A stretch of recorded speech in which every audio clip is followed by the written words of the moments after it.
ثم يلمدنا عيد الاستقلال. عيد الاستقلال في تونس pour les enfants, c'était le 20 mars 1956. La Tunisie, après 75 ans de colonisation, voilà un pays indépendant. خذت الاستقلال.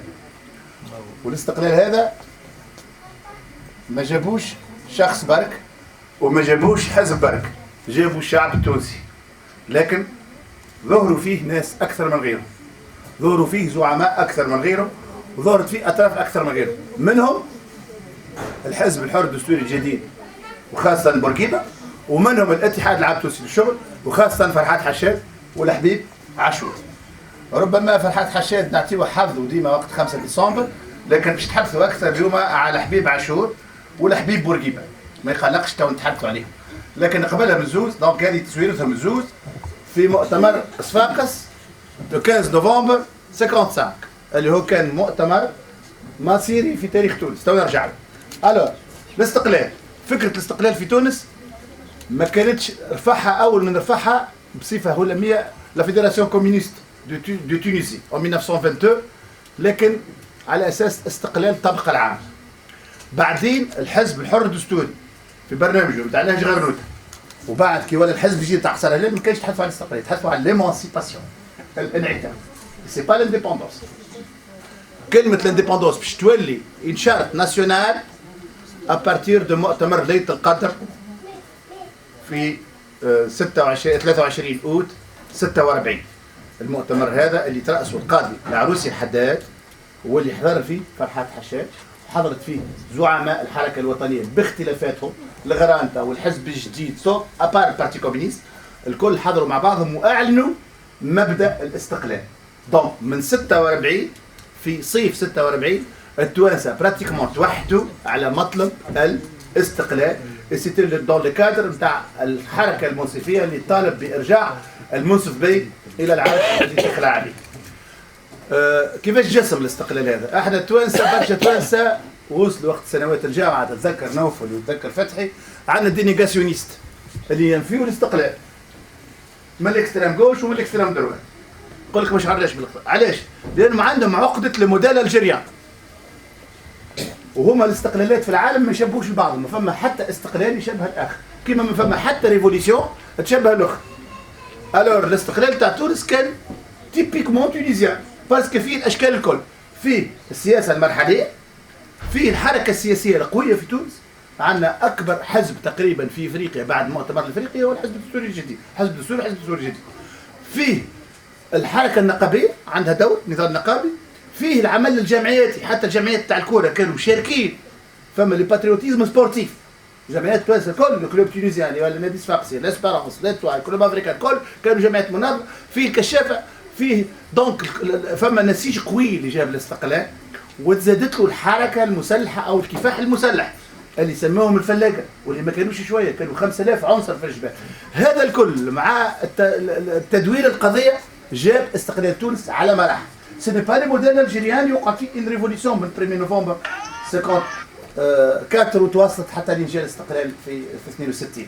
هذا النموذج التونسي هو استقلال يشبه برشا للمغرب على مراحل شاركت فيه جميع الأطراف، لكن برز فيه خاصة دور الحزب الدستوري الجديد وزعيم بورقيبة ومعه زعماء آخرين ما نذكرهمش تاريخ لكنهم برشا، منهم صالح بن يوسف وثامر ماتو وعلي بلهوان وغيره، واتحاد شغل اللي برزوا فيه ايضا عديد الزعماء. حشاد اللي هو وقت الزعماء الكل في السجن هو اللي تولى الكفاح الوطني والاجتماعي، وبعد اخذ عليه المشعل جمله من النقابين منهم الحبيب عاشور. هذا اذا حدث الاستقلال اللي حبيت نتحدث عليه، انه سيت ان ايفينمون اللي بعده هو تونس تونست عملتها، ولتو نقولوا احنا 3000 فرنك، ما هم 3000 ملي، تونست عملتها، تونست جيشها، تونست امنها، تونست مؤسسات السياده الكل استكملناهم تقريبا لو 12 ماي 64 وقت اللي عملنا الجلاء الزراعي. قبلها لا غير دو بيزيرت، وقبلها معركه رماده اللي تونسنا بهم السياده على الوطن، حاطين ايدينا على الكل، وبدات مراحل السياده، استكمال السياده. الناس اللي ظهروا في هذا ما نجموش، فما ان بيرسون انكونتورنابل هو الحبيب بورقيبه. من الناس اللي كيوم ماركي لو سيكل لو 20 سيكل وتاريخ تونس. قبلوا شويه المنصف بي، وذاك علاش الناس اللي مولوده في 48 الكل تلقى واحد على ثلاثه اسمه منصف. باسكو منصف بي تنفهم العرش نتاعو في ماي 43 ومات هنا في بو 1 سبتمبر 48 وروحوا بيه دفنوه في الجلاز، اول بيت تونسي يدفن في مقبره الجلاز ويشرف على الجنازه الزعيم فرحات حشاد، وكان هو اللي ضمن لدى السلطات الفرنسيه ولدى البي ان الجنازه ما تصيرش فيها تجاوزات، وكانت من اكبر الجنازات الشعبيه لانه البيات اول مره يخرجوا من تربه البي في البلاد العربي ويمشيوا يدفنوا بين الشعب، لانه الشعب هذا البي هذا كان محبوب، والجنازه عملها حشاد وهو لابس كوستيم ابيض. سي بور فير باسي لي ميساج انه اون ني با دون ان ايتا دو دو، احنا ماناش نحزانه مي فرحانين لان عندنا زعيم وطني. بعد في لي زاني 50 كي تشوفوا الاولاد يسميهم تلقى اسماء ظهرت ايمرجونس، تلقى اسم الحبيب وجمال في تونس. حبيب بورقيبه وجمال عبد الناصر. الحبيب بورقيبه علاش؟ الحبيب بورقيبه زعيم نجم نقولوا صنع نفسه بنفسه. لكن قبل نتحدث عليه لاني باش نتحدث عليه هو حشاد ومهمتي صعيبه، باش نجيب لكم حاجه سيمبوليك، خاطر انا اليوم جيبي مي سيتيو ميثودولوجيكمون، يعني نجم يكون حاضر هنا هيستوريان ولا اثنين يقول كذا شو يتخلى في التفاصيل. وقت نتحدثوا على الاستقلال ولا على بورقيبه هذه نسميوها ليستوار كوميموراتيف، التاريخ المناسباتي، وعاده نحاولوا نذكروا فيه كان المناقب، ما نذكروش النقد، باش خاصه شي لي زونفون ما نوريهمش لي كوتي نيجاتيف. مي بور ان اكاديميسيان ما ينجمش يكريتيك با. التاريخ هذا زاد هو سي ليستوار دو مونتاليتي، سي ليستوار بوليتيك، سي ليستوار سينديكال، ولكن فما زاد ليستوار لوكال، على خاطر واحد اصله طرابلسي في المستير بعد 20 عام يولي لوريا في البكالوريا، وبعد 20 عام اخرين يحكم تونس. سي با فاسيل ليمرجونس تاع اون بيرسون، والاخر في العباسيه يمشي يقرا في الكلابينه ويعرف سي محمد طرابلسي على سقيه 6 كيلومتر هو سون كومبانيون دو روت فرحات حشاد، وشده من المدير مسيو سبيل كل نهار حد باش يطالعوا معاه قصص بالفرنساويه ويقرا سون بيلانك، ومن العباسيه يخرجوا ويوليوا هذاك وقت اللي مات نهار 5 ديسمبر العالم الكل يعمل عليه دقيقه صمت، وفي المغرب تموت الناس من اجله حشاد، وحبيب عاشور واخذ السيرتيفيكا ويولي السيز اللي يتكلم عليه والعالم الكل يتكلم عليه. سي با فاسيل ليمرجونس. هنا فما حاجه هامه هي لونسينيمون في تونس. لونسينيمون هو اللي خلى الناس هذه تبرز. كيفاش؟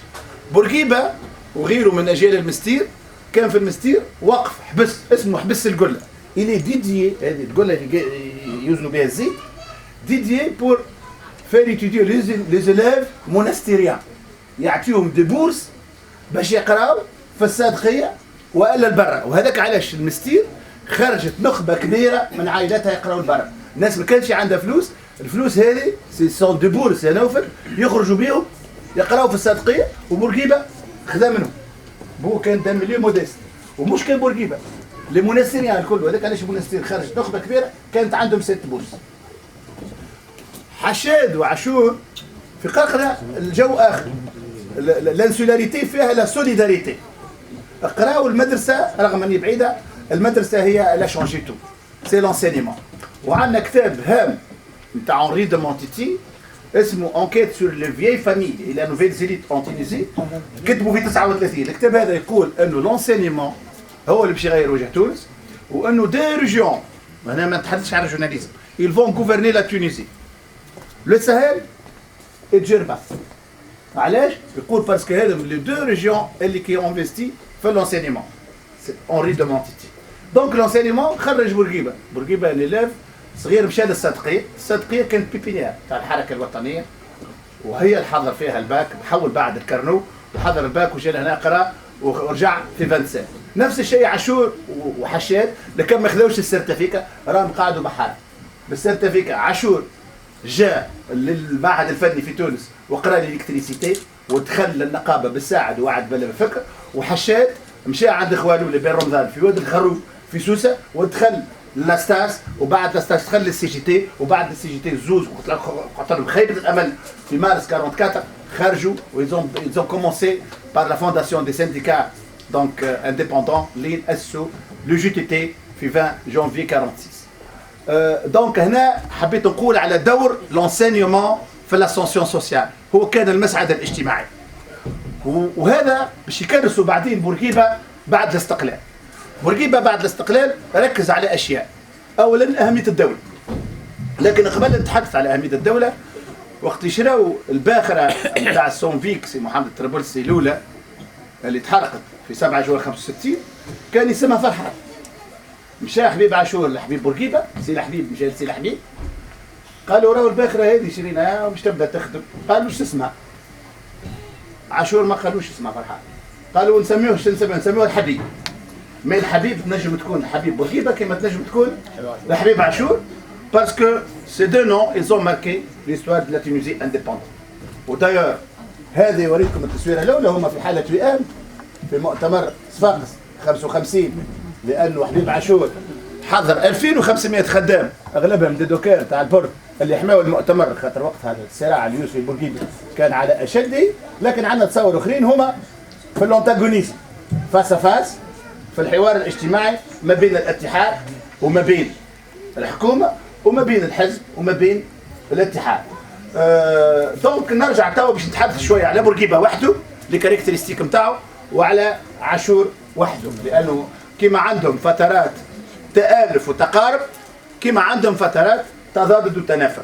اولا ما ننساوش اللي بورقيبه وقت اللي كان مراقب ومحاصر مشى لمصر في مارس 45، حبيب عاشور هو اللي هيأ له لفويت نتاعو من قرقط، نظمها حبيب عاشور. لو دوزيام مومون الهام نتاع تقاربهم هو في مؤتمر صفاقس اللي قلت عليه، واللي ما نجمش بورقيبه يعملوا في تونس، خاطر تونس كانت الكلها مع اليوسفيه، والجامعه نتاع تونس شادها علي زليتني اللي هو اصيل جربه ويسكن في حمام لنف، وكانت تونس امبينيترابل باش يعملوا فيها المؤتمر. تعمل في صفاقس باسكو لو جي تي تي لو جي تي تي دو صفاقس فيه حبيب عاشور، وكان عنده دونك ان كار دو تور 2500 خدام حماو مؤتمر الحي الزيتوني. بعد تقاربوا ايضا لابعاد بن صالح، تقاربوا ايضا وقت 63 كان طلق مشروع التعارف. لكن حبيب عاشور شد امين عام 3 مرات، عمل بعدهم 4 ربطيات في السجن، ربطيه نتاع فرنسا، لكن 3 مرات يشد فيهم امين عام من 63 65 تفاروا بربطيه، من 78 من 70 ل 78 ربطيه، ومن 81 ل 84 ربطيه ثالثه. سي ديفيسيل دو تونير سي بوبليك، وبعد نطلعوا نهبط ميساج. اش باش نقول اخي؟ الو بالنسبه لبورقيبه،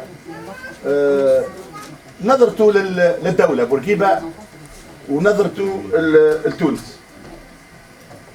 اولا يقول بورقيبه عنده اشياء هامه جدا.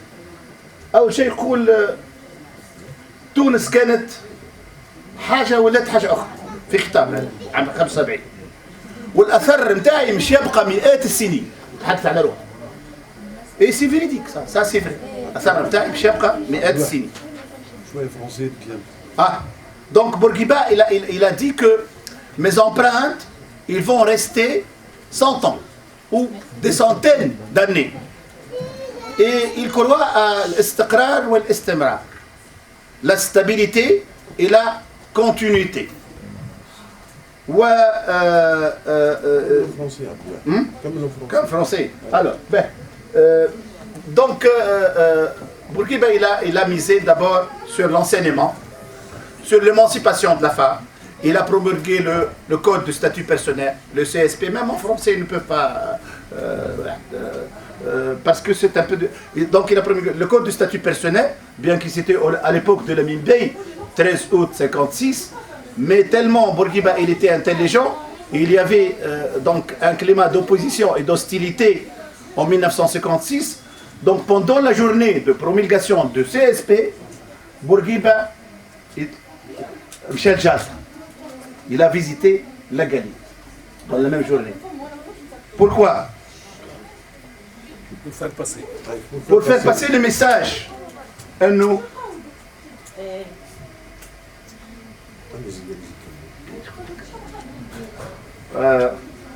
Pour faire passer le message à nous. أنا تعذبت في جالت 2 ans de prison في الروcher تاع la Galite. C'est moi qui fais l'émancipation de la femme. Donc, s'il y a des résistants, c'est une résistance négligeable par rapport au sacrifice que j'ai donné. Et c'est Ahmed El-Messiri qui a signé le code de statut personnel au temps de Lamine Bey avant la proclamation de la République. حاجة أخرى هامة ترشوز قال عليها بورقيبة هو وقت اللي تعملوا القصور les palais de la présidence, surtout le palais de Carthage en 1962 et une grande campagne de presse qui a été menée par Slimane Ben Slimane. Il a dit que je vais mourir et les palais vont rester pour la Tunisie. Et ça c'est pour l'État, c'est pas pour ma famille, c'est pas pour mon patrimoine familial privé. Donc il a édifié ce qu'on appelle l'esprit de l'État, l'étatisation. Autre chose qui a été dite par Bourguiba, que la Tunisie est la propriété du peuple et non pas d'une seule famille qui gouverne. Et ça a été dit après la proclamation de la République en 25 juillet 1957. Alors pour en finir avec Bourguiba, parce que il a beaucoup de bienfaits, beaucoup de charisme. Et le charisme, c'est le pouvoir de guider les gens. Et le pouvoir de faire la providence et la présidence. Et le pouvoir d'être toujours stratégique, mais ne pas lâcher la tactique. C'est ça le charisme de Bourguiba. Donc, Bourguiba, pour lui, donc, il y a deux guerres. La première, la petite guerre, c'est l'indépendance. Et la deuxième guerre, c'est l'édification de l'État national. La première guerre, c'est l'indépendance. Et la deuxième, c'est l'édification de l'État national. Et la guerre contre trois fléaux, qui sont le jahl, l'ignorance, le faqr, la pauvreté et le maladie, le marfat. Notre grand défi et notre, donc, le jihad al-akbar, la grande bataille, c'est la guerre contre ces trois fléaux. Ignorance, pauvreté et maladie. حاجة أخرى نجم نقولها على بورقيبة أنه يقول لنا مش هذه باش نقولها بالعربي كتبتها لكم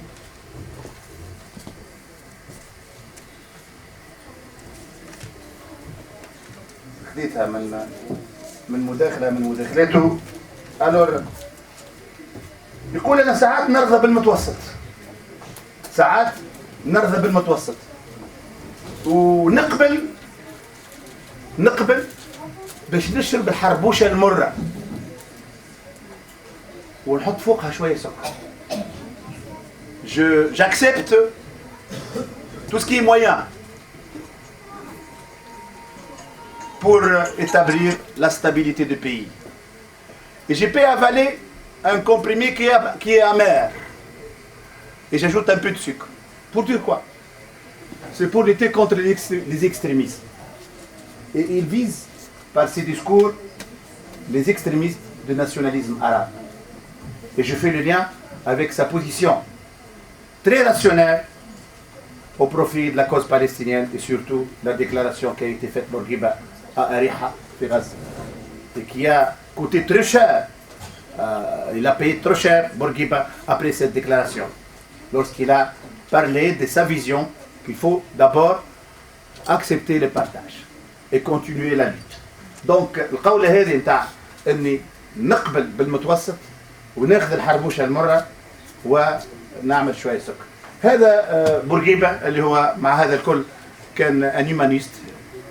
Il aime l'art plastique, il aime la chanson, un grand écouteur de radio. En 1952, الطبيب نتاعو قال له tu vas perdre ton outil de travail. C'est quoi son outil de travail? لأنه كان يتكيف. C'est sa gorge, parce qu'il est un grand orateur. ونتعدى هنا لحبيب عاشور اللي qui était formé dans une autre école. C'est l'école de syndicalisme tunisien, qui est un mouvement qui a des origines depuis 1904. Les premiers syndicats ont été fondés en 1904. En 1904 aussi, la première manifestation du 1er mai, la fête du travailleur en Tunisie. Les Tunisiens ont intégré les syndicats de CGT depuis 1909. Et Achour et Hachet, depuis 1936, sont adhérents à la CGT. Ensuite, ils ont fondé l'UJTT. Achour, il a beaucoup de qualités. D'abord, il a contribué à la lutte sociale syndicale contre la grande compagnie de phosphate et de chemin de fer Sfax Gafsa, qui formait un État dans l'État. Ça, c'est un rapport des agents de renseignement. Ils disent que l'actuel CPG, donc historiquement, la compagnie de phosphate et de chemin de fer Sfax Gafsa. Parce qu'il y a le phosphate, mais il y a le chemin de fer. Et il y a la compagnie de Sha'ar. Achour, il a commencé la première bataille en 1947, la bataille de 5 août 47. واللي ما يعرفوش انه عاشور مات وعنده رصاصه في ساقيه. مات به ما نحوهالوش باسكو ضربوه برصاص. وعاشور donc il a passé 8 ans entre prison et entre éloignement et entre résidence surveillée. Mais B, prison de Sfax, Tabarka en résidence surveillée, Zarouel et ensuite Mahs. 8 ans d'éloignement. Au bas, 3 emprisonnements. Achour aussi, le lion, le vieux lion, parce qu'il a quitté la scène politique, il a quitté la scène politique et syndicale en تقريبا هو عمره 75 ولا 76 عام، donc il est كبير في العمر. Les qualités de Achour, il a compris que le mouvement de fondation d'un État indépendant, c'est pas seulement un mouvement politique, c'est un mouvement social. C'est un mouvement social qui se base sur les travailleurs, que ce soit Bessaad ou Belfek, les travailleurs, donc toutes catégories confondues.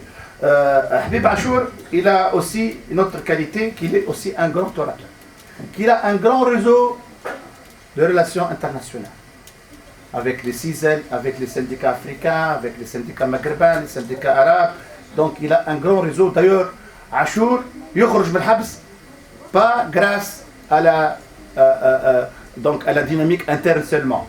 D'ailleurs Bourguiba ديما يخرج يوم 1 جوان 3 août le date تاع بورقيبة بالعام. Mais grâce à la pression étrangère, parce qu'Habib Achour, il avait tissé des liens internationaux de l'UJTT avec donc les syndicats internationaux. Une autre qualité في Habib Achour, qu'il est un homme donc courageux. في المحاكمات نتاعو الكل يقول له الجوج اذا كان تسكتني ما عادش تتكلم خلاص. Laisse-moi parler. Et je sais que الحكم حاضر. في المحاكمات نتاعو الكل. Habib Achour aussi كيما بورقيبة, il n'a pas fait donc un patrimoine familial. Il a travaillé pour le bien de l'UJTT, pour le bien des travailleurs, et il a fondé pas mal de coopérations qui ont fait travailler 4000 personnes au milieu des années 65. Il a fait la Banque Populaire, il a fondé la Banque Populaire qui a donné la Banque du Sud, ensuite Tijari Bank. Il a fondé aussi l'assurance, l'Etihad. Il a fondé l'hôtel Amilcar. Bien sûr, il n'était pas seul. Il a avec lui donc une masse critique syndicale. Mais bien sûr, Ahmed Etlil est son compagnon de route. Et en 1965, en juin 1965, pendant les séances parlementaires, pour lever l'immunité sur Habib Achour. Habib Achour, il a pris la parole 5 fois pour riposter.